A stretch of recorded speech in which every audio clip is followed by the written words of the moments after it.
Miltos, it's fantastic to see you here at London Film and Comic Con Winter. How have you been enjoying it today? It's been great. It's nice to see you again.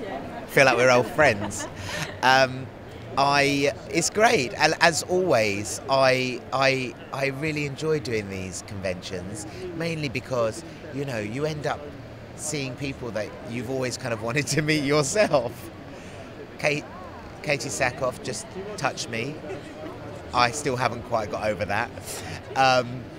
And yeah, but it's been really great, and I always enjoy it, but I really find it exhausting because I put so much energy into kind of hanging out with people. I was just saying that I spend 2 days being really social, speaking to everyone, and no one gets excluded, and then I spend the next 5 days not seeing a soul, because it's like my antidote to doing conventions. Obviously, we're going to ask you about Game of Thrones. We saw your kind of protege, Arya Stark, last season in some very interesting moments, didn't we? I mean, what did you think when she was with the Hound towards the end and how she left him?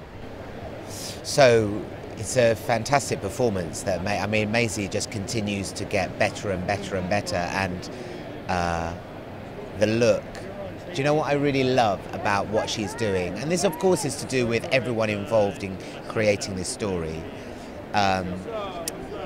Is that it's very easy to use a character like Arya to root for her, because there's so few people that you can genuinely side with as an audience member, because, you know, George Martin continually keeps undermining what we think we know about characters, and so it would be easy, like in a normal TV show of this caliber, it would be very easy just to go identify with the girl, let's follow through her revenge thing, and of course what makes Game of Thrones so unique is that it kind of does that, but it keeps making you go, no, there's something not wrong, there's something not right with Arya Stark. There's something that is broken inside of her because of her experiences, and so it kind of leaves you with a little bit of a bad taste in your mouth, and you genuinely go, but it's the Hound, don't leave the Hound. But of course you understand it, and it makes complete sense. So it's a very bittersweet place that she is in, and it will only get more interesting and complicated because of it. Yeah. I mean, obviously last time we saw Syrio, we were left with something that fans are kind of questioning. Will we see him again? Has he actually died? Is that the end for him? And I suppose in a way we had something similar with the Hound, although obviously he was left wounded. We didn't actually see him leave this earth, did we? So I wondered what your thoughts on whether the Hound is now gone for good, or do you think we'll see him back again? I think isn't the beauty of having a story like this is that it creates its own mythology, and whether you've read the books or not, it doesn't change the outcome, because things will always change, and stories can be told in a million different ways, and when the books are not finished yet, anything can happen. So it doesn't matter really what will happen. What happens is we start to almost like own it ourselves as audience members. We own it, and that's why we make mythologies about it. That's why we have conspiracy theories about characters. That's why we have these forums where people have to talk about it, because it's otherwise if you couldn't talk about it, it would be too. It's almost like it's a way of grieving for people that you genuinely care about, and it's a strange phenomenon. I mean, I don't, you know, most of the time we're just used to going, okay, this is a TV show, this is a story. And it's kind of straightforward, and yet this is not straightforward at all. And that's why I think it's captured people's imaginations, and not just people who enjoy watching TV shows, not people who just enjoy reading fantasy books, but it's like a cultural phenomenon. It's like when you start getting name-checked by other cultural phenomenons, you realise there's something pretty major is going on, which is bigger than a TV show, bigger than a book. It's like, you know, suddenly it's important that politicians name check it, because suddenly you become really cool if you name check that you really into Game of Thrones, which, you know, it's just the world we live in. Do you think we'll see Syrio again? I mean, like talking about this kind of speculation that we all have all the time. I don't know how to answer this question anymore because I've answered it so many times. And I think we've kind of touched on it before in our last interview. But it doesn't really matter to me because I have a. I'll just be controversial now. I have a theory that Syrio Forel has a twin brother. That I'm sure Arya Stark. Well, do you know what I'm doing right now? I'm planting seeds in George Martin. I'm just putting it out there in the cosmos. Just planting seeds.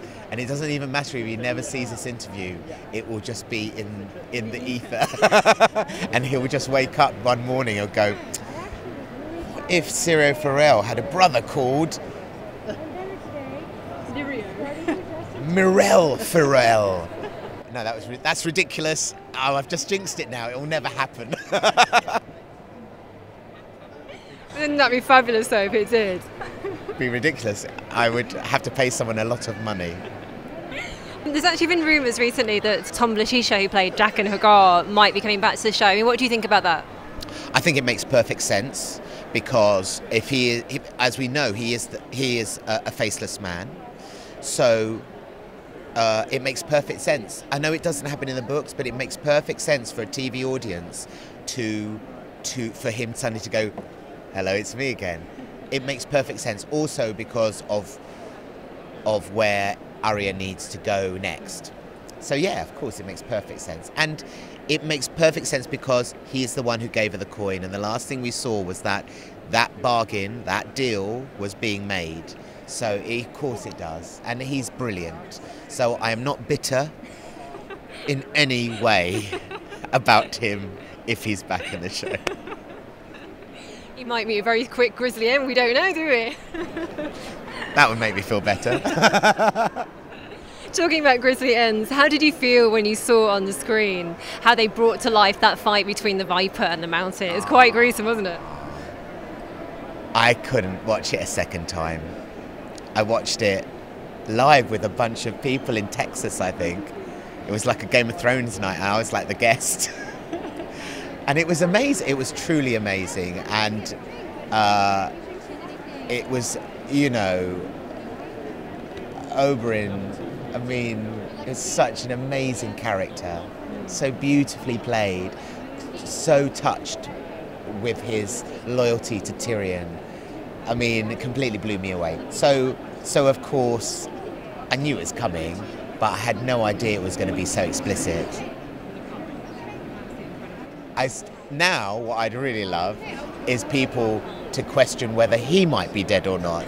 Because I bet you there are some people that think there's some kind of conspiracy that people can come up with that might suggest that Oberyn Martell is not actually dead. That what you saw was just a flesh wound. They're going to re-inflate that head. Well, who knows, You could bring him back from the dead. Obviously, we've got a massive, brilliant cast in Game of Thrones. So I wondered if you could bring anyone into the show, whether they're a film or TV actor. Who would you love to see in Game of Thrones and why? Gary Oldman. Just because I think he's my favourite. He's my favourite. That could be really interesting. I think if Jessica Lange is not doing another season of American Horror Story, I think she would be brilliant to get in. Yeah, get some heavyweights. Because, the thing is now with Game of Thrones, any actor who lifts up their hand and goes, can I be a part of that? That's what I guess is happening right now. When we did it, it was still, one season to the other. People were wondering whether it was going to be recommissioned. It was still it's still fragile. Now, I can't imagine them, only because the viewing figures increase every year. So it will end. It will end. Whether it ends, I have this theory that what will happen, George will keep writing the books. The series will end, and then George will be in a bit of a problem because he'll be like, oh, the TV show's ended. do I now carry on writing that story, or do I do something really subversive and do an alternative ending? It could change publishing the publishing world forever. Because when has that ever happened before, where you had a TV show that catches up and surpasses a book series? And then what does the author do? I think we will come to that point. And not because, George has to take as long as he needs to take with his books. I'm not one of those people that say it takes as long as it takes. But I think for that reason, I think the show will end before the books do. And then it will be interesting. And then the TV show will end with certain characters alive, and then George will look at it and go, "No, I will kill them all!" And other people will be alive. And then that would be really radical. Yeah. Maybe I've overthought this too much. I love this deep thought you're giving it, though. I do love it. It's because whenever I do conventions, we always talk about it. We talk about it amongst ourselves. It's a strange thing to be an actor working on a job, and yet we all have been turned into nerds about it. Every single one of us. I don't know a single member of the cast who isn't a nerd about Game of Thrones. It's almost impossible not to become one. I've got to ask you quickly about how much you're enjoying being part of that enormous, crazy film world, even part of an enormous, crazy TV world of Star Wars. I can't talk about Star Wars, but it's as a Star Wars fan, it's a dream come true. So it's kind of strange when you do something that feels very familiar and also makes you just want to put your head in a bag and scream, which is kind of all I really can do. So yeah, it's a beautiful, wonderful thing, and I'm so pleased that J.J. Abrams is doing it, because I think I have so much respect for that man. He has so much enthusiasm, and it's in very safe hands. I'm sure of it. I know, given how brilliant you are as a swordsman and how brilliant Syrio was as well, that everyone will be dying for you to wield a lightsaber. How much would you like to wield a lightsaber, and how likely are we to see that happen? I'd love to wield a lightsaber, but I don't know if it's just the mood I'm in this weekend, but I so want to be a Sith. No more Mr. Nice Guy. Miltos, as always, it's been absolutely a pleasure talking to you. Thanks so much for your time. Thank you so much. Always a pleasure.